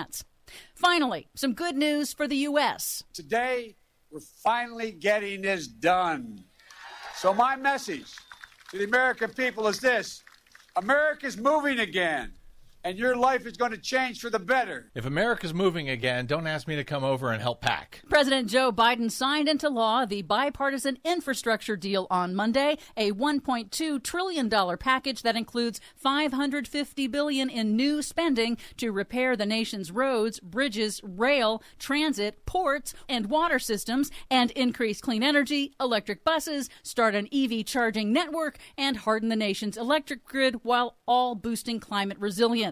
It's the largest investment in infrastructure in decades, and the administration projects it will create millions of jobs over the next 5 years. I'll take it. For much more on all of these stories and the ones we couldn't get to today, check out our website at greennews.bradblog.com. I'm Brad Friedman. And I'm Desi Doyen. And this has been your Green News Report.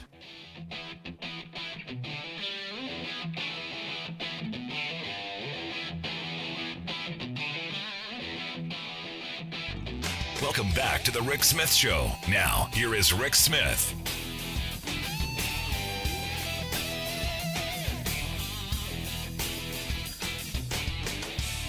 So, California Congresswoman Jackie Spirey, she's retiring. Look, next year is going to be a tough year for re-election, and the longtime Congresswoman says she's going to spend a little more time being more than just a weekend wife, mother, and friend, which is one of those statements you make. I'm going to spend more time with the grandchildren. She's just getting away, and now's a good time. Going to be interesting to see how that race works out. I don't know that she would have had a problem, but moving along. Yesterday we heard Patrick Leahy's moving along. A lot of people going to be moving along because it's going to be knocked down, drag out next year.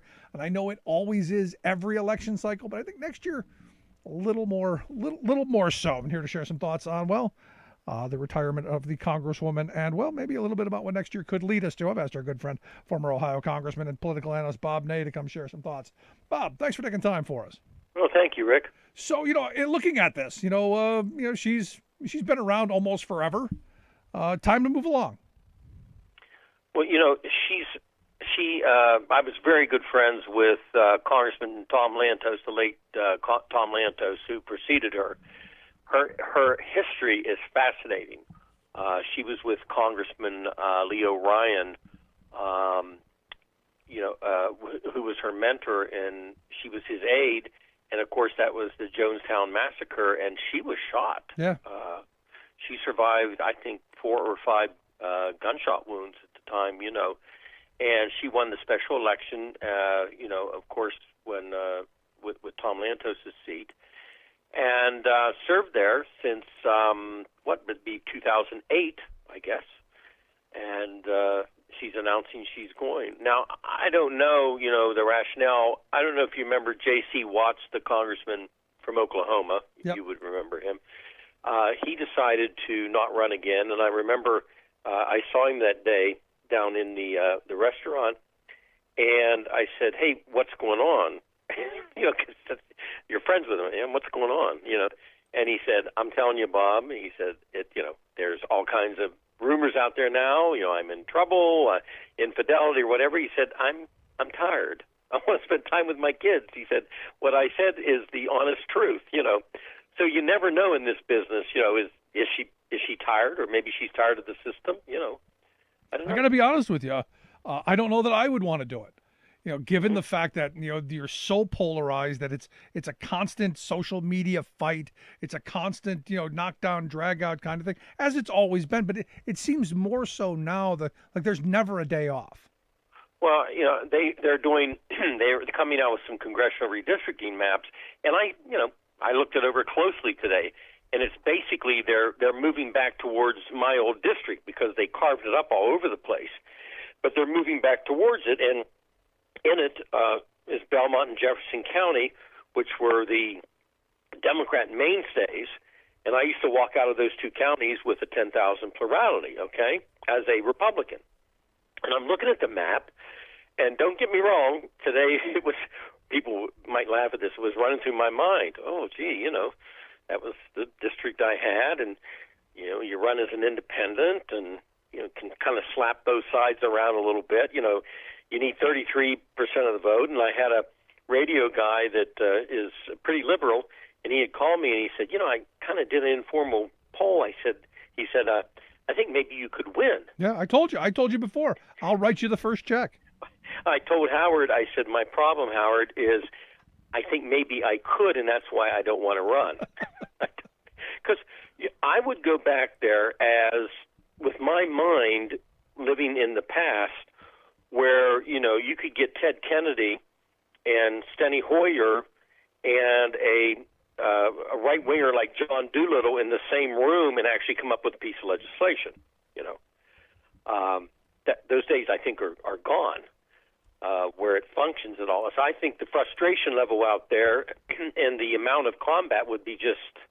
And then I think they're going down rabbit holes, fighting each other over things that, again, are rabbit holes, And are nonsense. I mean, a lot of the political fighting on today is just nonsense.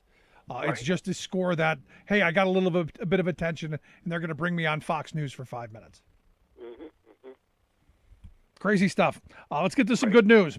Joe Biden was in Woodstock, New Hampshire today to highlight the fact that he signed a piece of legislation that's going to fix a crumbling bridge there. That infrastructure thing tomorrow going to be in Detroit. I think he should do the across the country crumbling infrastructure. Hey, I'm going to fix this tour. And every Democrat should be doing it too. Because ultimately the GOP is going to take credit for it, like this congressman from Alabama, Gary Palmer, who tweeted out today that the completion of the Northern Beltline has been a priority of his since he was elected to office. And now, with new funding that just fell from the sky from the funding fairy, it's going to get done thanks to him. Right. Who voted against it. I know, and that's the other thing. They knew when they voted against this that it was going to pass and be funded. So then if somebody actually does approach you at the county fair next year, say, you voted against it. Well, I had some other reasons, blah, blah, blah, but you're going to get the money. Thinking, okay, it'll ease it. Just like him, he had no part in why it came about, but he's, going to take the credit for it.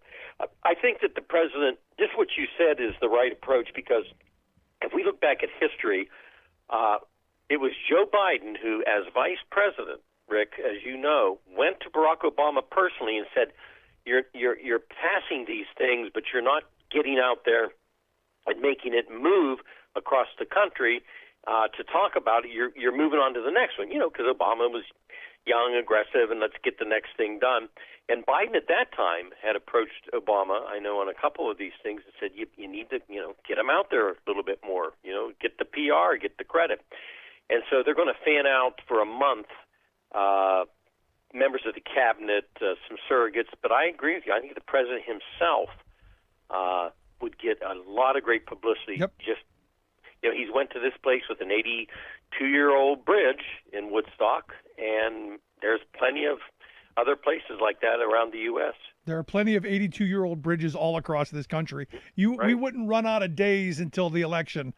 He could easily spend the next year going, hey, here's something else we're going to fix. Hey, by the way, here, look at me in this construction hat with a shovel. I don't care. That is a good message because, hey, you're going to make people's lives better. A little more miserable on the short term because you're going to have to deal with construction. But on the other side, good stuff. Rick, when I was on two pieces of legislation that were, infrastructure, Don Young was the chair, of the committee at the time. And we passed two different ones. I wish we'd have passed more because I wish this piece of legislation had been more money, but it's a great start.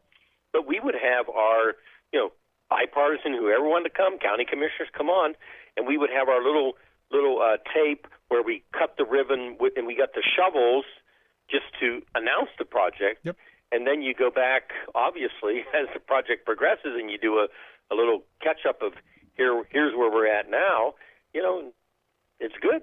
It's not Another a bad ceremonial thing. shovel, lots of pomp and circumstance, front page of the newspaper. Politically, I don't know why you wouldn't have been 100. I don't know why this wasn't 435-0 in the House and 100-0 in the Senate because of all the opportunities to go, hey, look at me. Look what I did. Look at what we brought home. Look at how we fixed things.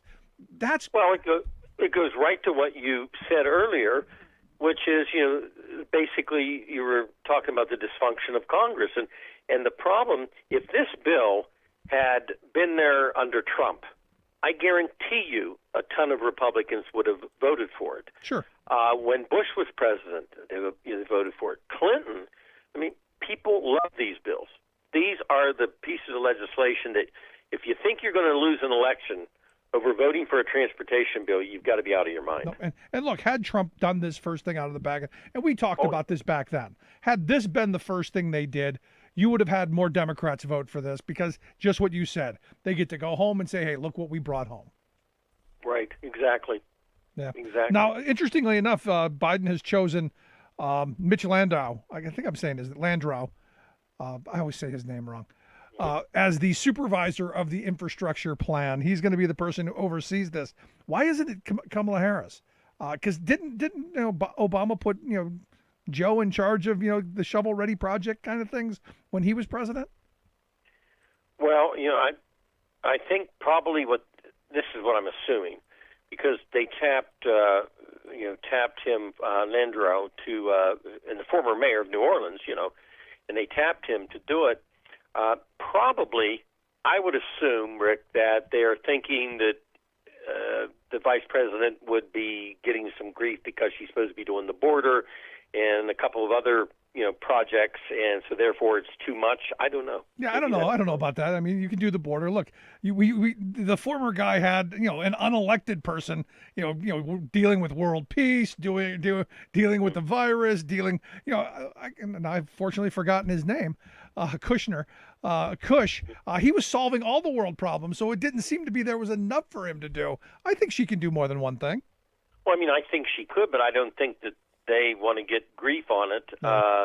Also, her poll numbers right now, although this would probably help them, I've always kind of said to friends that, who didn't like her to assign her to the border. I've kind of said to friends, if they didn't have a plan for the border and then they put her in charge, it was kind of a no start, in my opinion, anyway. Also today, the big virtual meeting between President Biden and Xi Jinping. Any thoughts on the virtual get together? Yes, couple things. I found it interesting when Xi Jinping kept trying to say, my old friend, and Biden very diplomatically said, we've known each other, He didn't say, oh, yes, my old friend, because all of a sudden Xi's trying to, to say that for specific reasons, I think.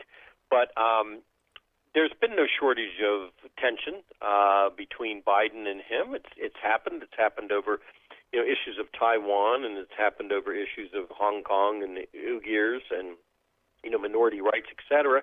But also Biden kept the Trump tariffs, which I think was a great move.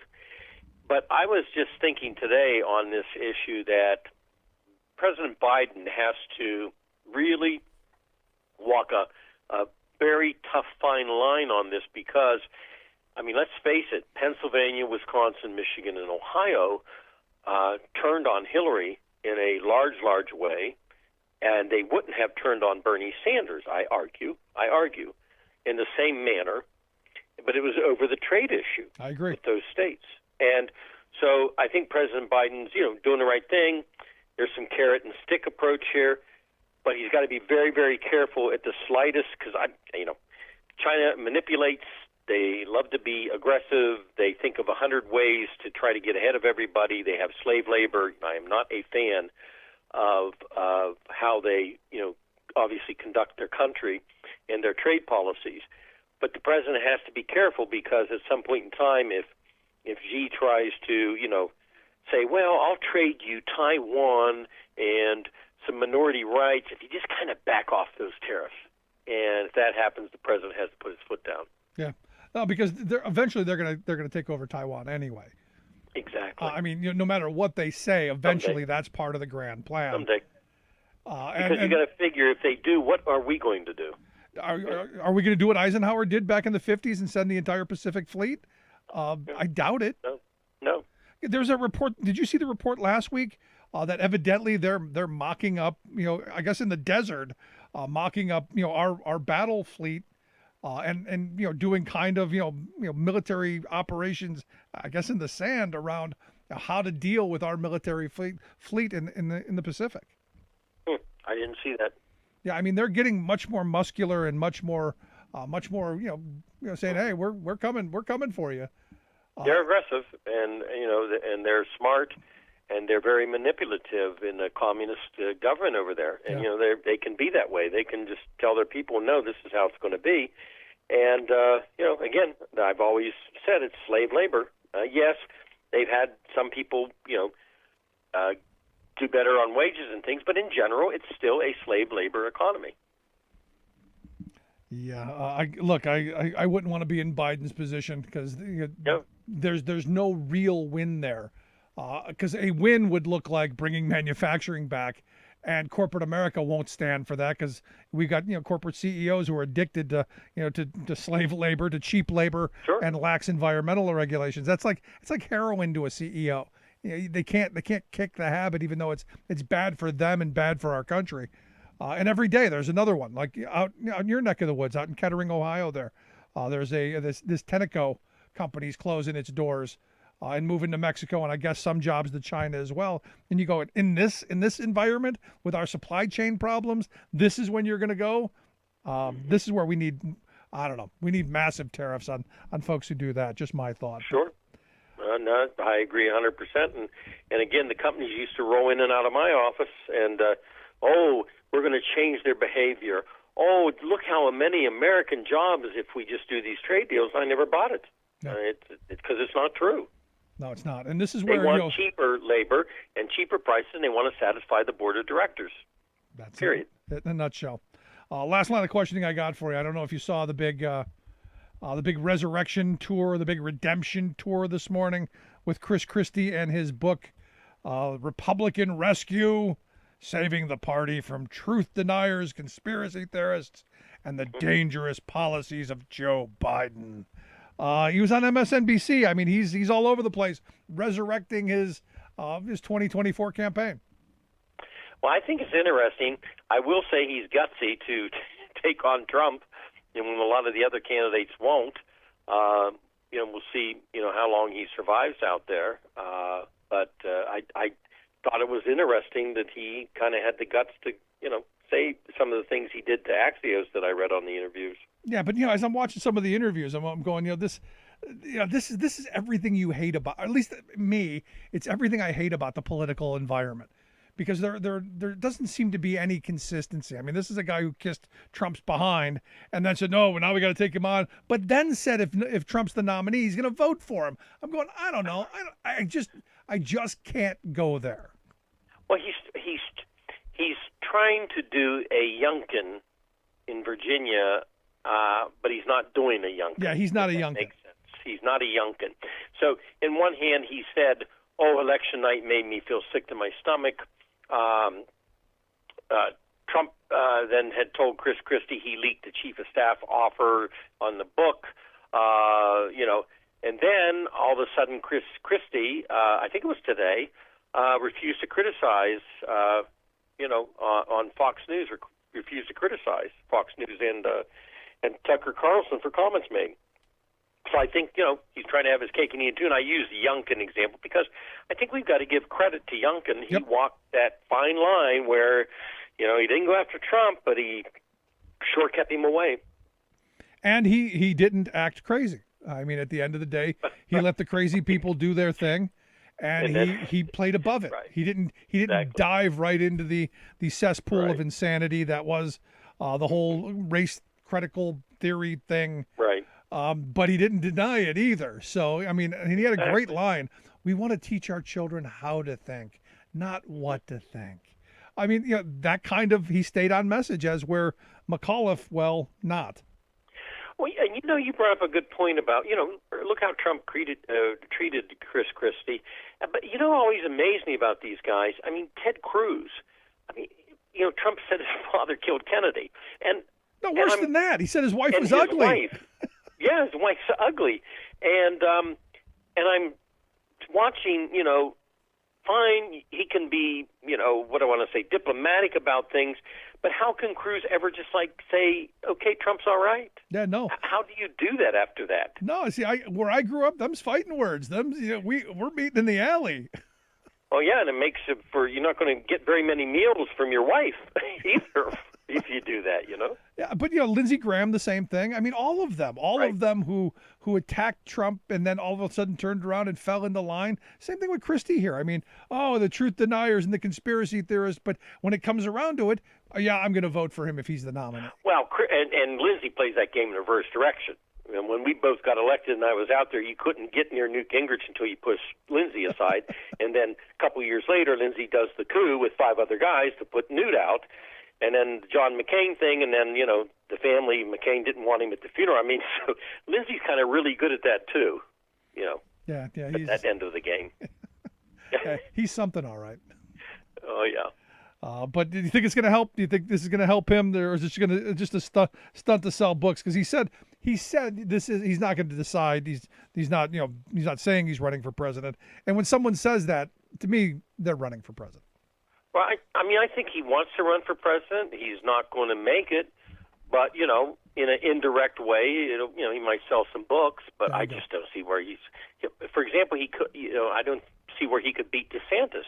And also, the bridge to redemption there. I mean, how do you get away from that? I don't think he has the votes in New Jersey. So I just don't see it in the cards. Yeah, well, but at least he'll make some money off of selling books. He'll probably make some money. Bannon's going to make some money. He might do some time, but he's going to make some money. These guys will milk some of these things, for the moment. Yeah. And like Trump said, he loves the poorly educated because that's who's going to line their pockets. Exactly. Sad stuff. But good stuff. As always, Bob, I appreciate the time, man. Thank you, Rick. Thank you. Good stuff. Our good friend Bob Ney.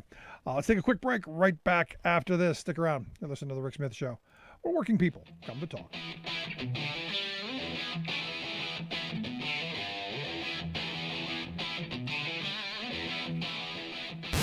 Saving work in America, one show at a time. The Rick Smith Show.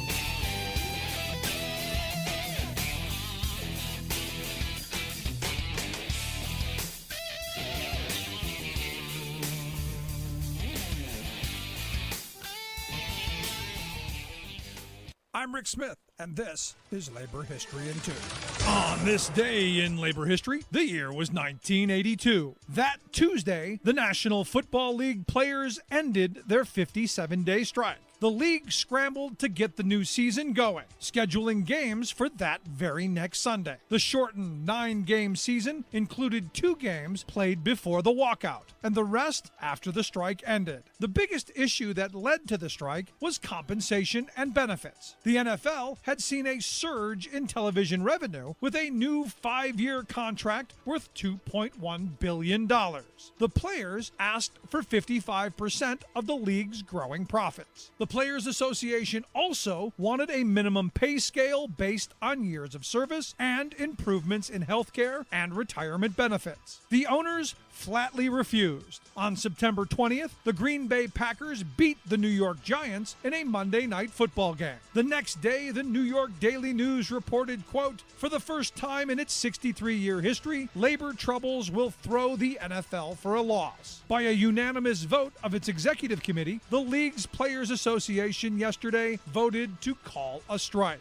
The article continued by writing, quote, "The players stressed that they had been forced to call the strike in frustration over what they termed management's twin failures to take them seriously and to bargain in good faith." Sports Illustrated summed up fan sentiments about the strike with a cover headline reading, over the image of a deflated football. Finally, the two sides came to an agreement. The players won raises, bonuses based on years in the league, and severance packages for retiring players. But the gains were far below the union's goals. Bitterness lingered, and 5 years later, the players would be on strike once again. Like what you hear? Check out more at laborhistoryin2.com.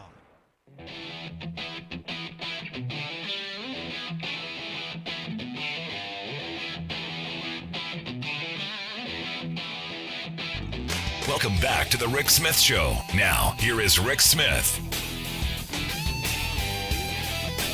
Yes. Can you imagine President Chris Christie? Oh, for the love of Pete. I mean, the thing about him is, he's all over the map. Whatever. Be hardliner when he wants to be. I'm going to go against the conspiracy theorists and the deniers. Physically sick on election night, he said. Physically sick. No. And the question, that I keep coming back to, if, this is, again, how far will these folks sell their souls? How low will they go? Had Trump gone, hey, I need you, Mike Pence isn't gonna go along. I need you to help with the Eastman plan. Help us figure it out. You're a smart lawyer. Help us get around all that legally lawyery stuff. Would he have? I don't know. That's the weird thing about a lot of these folks. I mean, as much as I don't like Mike Pence, in the end, at the last minute, he did the right thing. He did the thing that history will remember him for as you weren't just the warm bucket of spit that Trump kicked over. That in that moment, you did the right thing. And thank you to, former Vice President, Potato, who, advised him not to. And who his lawyer friend who told him not to, because, hey, it would have been the end of the republic. I mean, this is where we are. This is how close things were. And the weird thing is you explain this to conservatives. No, it wasn't that bad. That was just just in case. No, that was their plan, man. It's what they wanted to do. Very, very strange times. Jonathan sent me an email, and I've been saving this one all day. Because, again, it's the hypocrisy, stupids.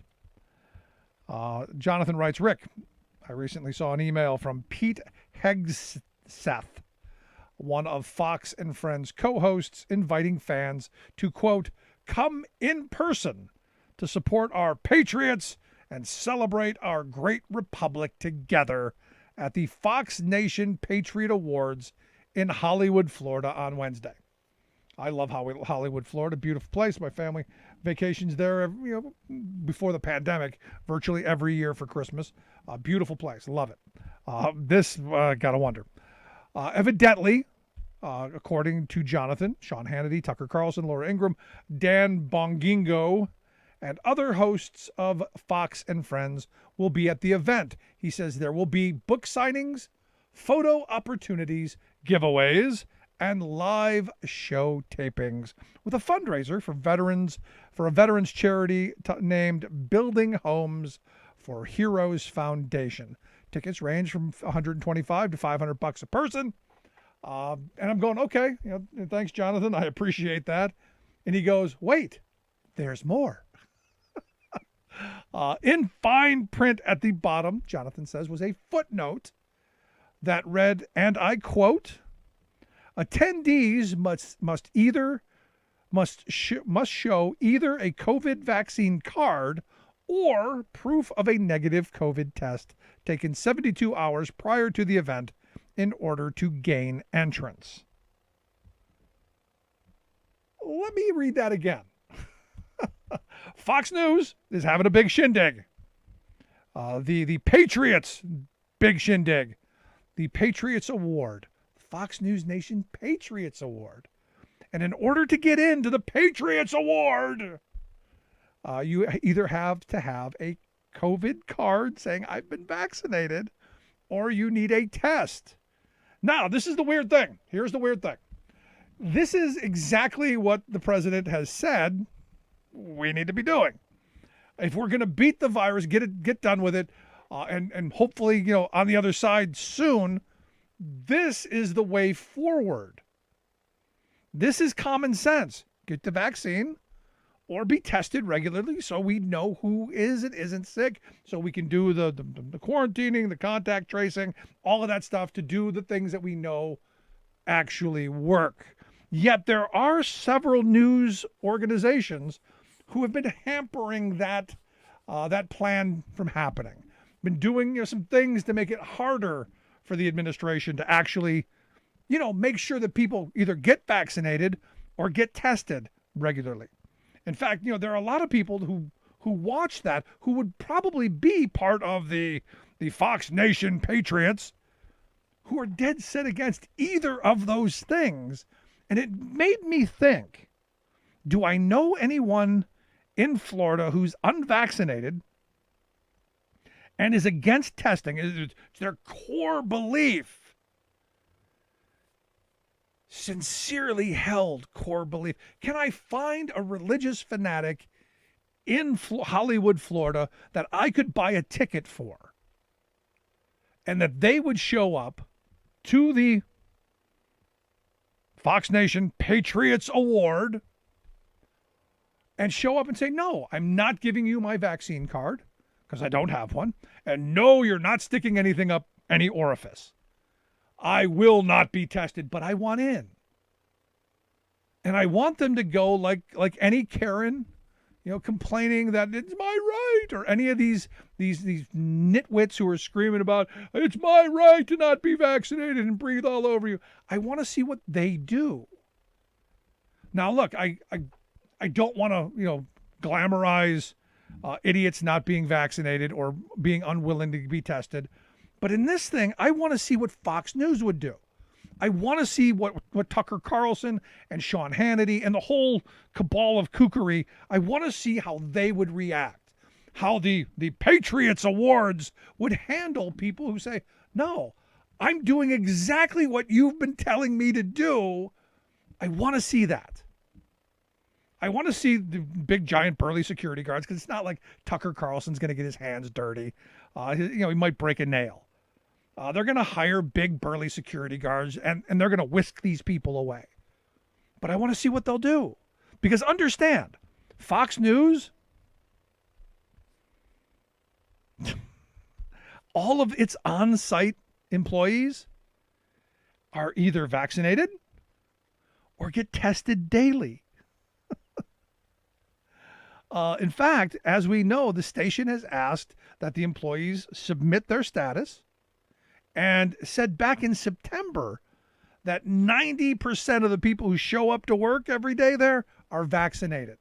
If we could get that across the country, we get 90% of us vaccinated, we can have the kooks. We can have the nitwits and the me. We can have those people go whatever you need. This is how we thin the herd anyway, because the people who are dying from this are the unvaccinated. But this is one of those bits of hypocrisy where we have a media structure hell-bent on, no, we're Americans, we don't have to do such things. But yet, when it comes to their little world, oh, no, we can't. We can't deal with the rabble and the unwashed masses. We can't deal with those people, the people who make us our money. I just, and Jonathan, thank you for pointing this out. Again, it's the hypocrisy, stupid. And if you're watching that network, I hope at least you take this into consideration, that what they're telling you to your face is not what they're doing. It's that simple. What's that old adage? Do as I do, not as I say. Wait a second. No, it was the other way. It was the parenting thing. Do as I say, not as I do. There we go. This is where we're at.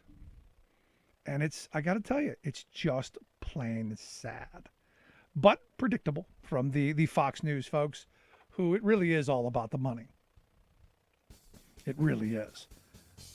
But if you know somebody in Hollywood, Florida, who's willing to go, I'll spring the $125 to get them a ticket if you videotape them being thrown out. I got to see it. Or maybe they let them in. I would love to know. If you missed any of today's program, thericksmithshow.com. That's where you go to get the podcast. The Rick Smith Show app on the smartphone. Take the program on the go wherever you go. And as always, you can email me, rick@thericksmithshow.com. Thanks so much for being here. We'll see you back here next time. You've been listening to The Rick Smith Show. Email Rick at rick@thericksmithshow.com.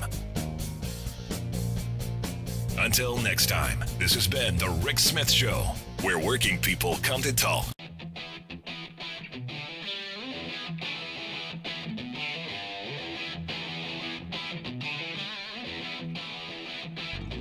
Welcome back to the Rick Smith Show. Now, here is Rick Smith.